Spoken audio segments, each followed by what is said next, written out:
pagi bersama tundukkan kepala dan buka mata sejenak. Bapa, pagi ini kami adakan mesbah pribadi, mesbah keluarga. Kami boleh naikkan pujian penyembahan kepada Bapa di surga, dan Roh Kudus mengurapi hamba-Mu, menyucikan hati pikiran kami, sehingga firman-Mu yang kami dengar menjadi berkat buat kami, dan kami naikkan doa syafaat. Haleluya. Shalom. Pagi, mari sama-sama kita membaca firman Tuhan Yohanes pasal yang keempat. Yohanes pasal yang keempat ayat 46 sampai ayat 54. Yohanes pasal yang keempat ayat 46 sampai ayat 54. Yesus menyembuhkan anak pegawai istana. Maka Yesus kembali lagi ke Kana di Galilea, di mana Yesus membuat air jadi anggur. Dan di Kapernaum ada seorang pegawai istana, anaknya sedang sakit. Ketika ia mendengar bahwa Yesus telah datang dari Yudea ke Galilea, pergilah ia kepada Yesus lalu meminta supaya ia datang dan menyembuhkan anaknya, sebab anak itu hampir mati. Maka kata Yesus kepadanya, jika kamu tidak melihat tanda dan mukjizat, kamu tidak percaya. Pegawai istana itu berkata pada Yesus, Tuhan, datanglah sebelum anakku mati. Kata Yesus kepadanya, pergilah, anakmu hidup. Orang itu percaya akan perkataan yang dikatakan Yesus kepadanya, lalu ketika ia masih tengah jalan, hamba-hambanya telah datang kepadanya dengan kabar bahwa anaknya hidup. Ia bertanya kepada mereka, pukul berapa anak itu mulai sembuh? Jawab mereka, kemarin siang pukul 1 temannya hilang.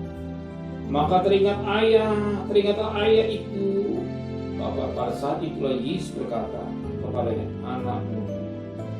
Lalu ia pun percaya, ia dan seluruh keluarganya. Dan itulah tanda kedua yang dibuat Yesus ketika ia pulang dari Yudea di Galilea. Ada tanda-tanda yang dikerjakan Yesus. Yang pertama, air menjadi anggur. Tetapi yang kedua pada ayat 54. Dan itulah tanda kedua yang dibuat Yesus ketika Yesus pulang dari Yudea. Apa tanda kedua? Ya, orang yang sakit, yang hampir mati dalam keadaan koma, tetapi hidup. Ini tanda yang dikerjakan Yesus yang kedua. Yang pertama, air cuci kaki menjadi anggur. Yang kedua, orang yang sebentar lagi akan mati dalam keadaan koma. Dan jelas Alkitab mengatakan bahwa anak itu dalam keadaan sekar, sebagaimana dikatakan pada ayat 47. Ketika ia mendengar bahwa Yesus telah datang dari Yudea ke Galilea, pergilah ia ke tanahnya lalu meminta supaya ia datang dan menyembuhkan anaknya, sebab anaknya hampir mati. Berarti dalam keadaan krisis, tetapi yang sangat benar. Apa kata firman? Anakmu hidup, tidak mati, anakmu hidup. Kenapa? Sebagian dikatakan pada 50, kata Yesus kepadanya, pergilah, anakmu hidup. Dan saat itu orang yang anak sangat terus dan ada kabar berita bahwa anak itu hidup. Dan apa yang terjadi? Kata-kata firman Tuhan pada ayat yang ke-53. Maka teringatlah ayah itu bahwa pada saat itulah Yesus berkata kepadanya, anakmu hidup. Pada jam 1, jam berapa?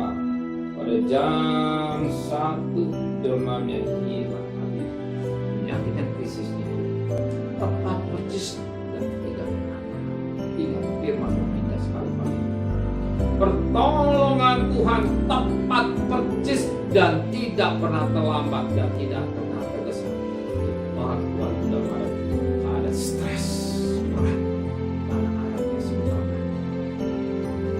anaknya ada di ruang ICU, anak dalam menderita yang sebentar akan mati. Tapi ketika dia berjumpa dengan Yesus katakan anakku hidup. Ingat jam 1 siang.